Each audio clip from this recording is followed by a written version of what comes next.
همونه احترامات قدرمندو دغه وخت د قیوم سټیډیم پیښور کې ولاړ یم چېرته چې انډر 21 گیم افتتاح چې د وزیر اعظم عمران خان خپله وکړله. دغه ټایم باندې د خیبر پښتونخوا د ټولو ضلعو ځوانانو هغه په دې ایونټ کې شرکت وکړ. تقریبا 26,000 ځوانانو په دغه ایونټ کې شرکت وکړ. دلته حاضر وو. دغه شانتې د اپر دیر ځوانان را سره ولاړ دي، د هغې د سپورټس ډایرکټرز را سره ولاړ دي، مشران را سره ولاړ دي. نو دی چې دی راغلي ډېره موده چې دی په دې خیبر پښتونخوا باندې د دهشتګردۍ دغه ناسور د وجې چې د خلکو په مخونو باندې ښکلا نه وه، خندا نه وه، خوشحالي نه وه. نن د ټولو په مخونو باندې خنداګانې دي، خوشحالیانې دي، او دغه صرف او صرف د خپلو پاکستان د ادارو د جدوجهد وروسته چې دی دغه مینه، دغه ښکلاګانې او دغه خوشحالیانې مخې ته راغلي دي.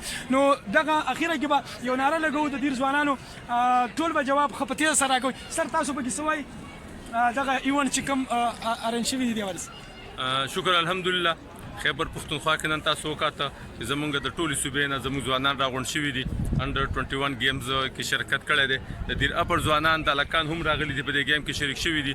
په ملیټنسي کې ملکن ډیویژن ډېر بد حل کتلی دی، خاص کر سواد دیر کې ډېر بد حل و. او الحمدلله نن په ملک کې سیکیورټي فورسز په محنت سره، د هغوی په قربانو سره، د پولیس، د لیویز، د ځوانانو، د قوم، د خلکو په شهادت او د اینو په برکت باندې په دې صوبه کې زموږ په ملکن ډیویژن کې او په دیر اپر کې امن راغلی دی. الله پاک دې زموږ په پښتنو، زموږ په دې صوبه او زموږ په ملکن ډیویژن په دیر اپر رحم وکړي چې دغه شان د امن پاتې شي. او ډېره د خوشحالۍ خبره ده، تاسو ګورئ دا ګلونه هلکان راغلي دلته ډېر زیات خوشحاله دي، په گیمز کې شرکت کړی دی. موږ د حکومت نه دا مطالبه کوو چې په دیر کې زموږ د سپورټس په مد کې زموږ د ګراونډونو ډېر زیات تکلیف دی.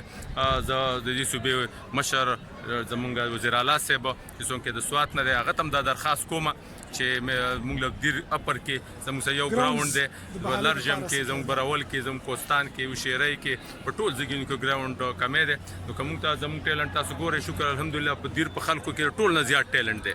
او دا تاسو ثابته شوه چې نن په دیر کې نه څومره هلکان راغلي دي. نو دا ټیلنټ ضایع کېږي. حکومت که زموږ د ملیټنسي څومره نقصان شوی دی، نو موږ په ټوریزم په مد کې او د سپورټس په مد کې چې کوم دی هغه موږ وایو چې تاسو موږ له فیسیلیټیز راکړئ. او په 14-15 تاریخ باندې په کمراټ کې چې کوم دی سنو فیسټیول روان دی، تاسو ته هم دعوت در کومه چې تاسو راشئ، تاسو وګورئ.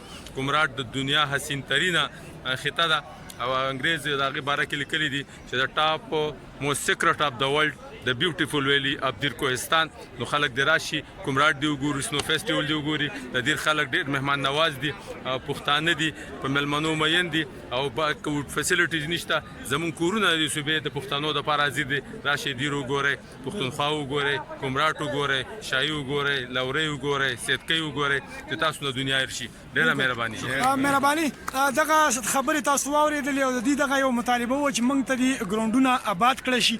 نو دې چې دی دغه یو مطالبه چې دی لکه دا خو منل پکار دي چې د سپورټس میدانونه او هغه چې دی بحال نه وي، نو بیا به څه رقم ته به ځوانانو کې چې دی څه ټیلنټ پیدا شي، څه به ځوانان مخې ته راشي، د هغې کې به څه بورنس پیدا شي، هغې به څنګه په مستقبل کې د وطن د خاورې د نوم به چې دی څنګه روشن کوي چې کله د دې دپاره ګراونډونه نه وي. نو انشاءالله حکومت پاکستان ته به ستاسو دغه مطالبه رسیږي، او هغې به چې دی په دې باندې ګامونه اخلي. نو په اخره کې چې دی دغه یو نارې جواب را الله کوي: پاکستان زنده‌باد، پاکستان زنده‌باد، پاکستان زنده‌باد، جیوه جیوه پاکستان. ډېره مننه، ښاد آباد او بریالي اوسئ.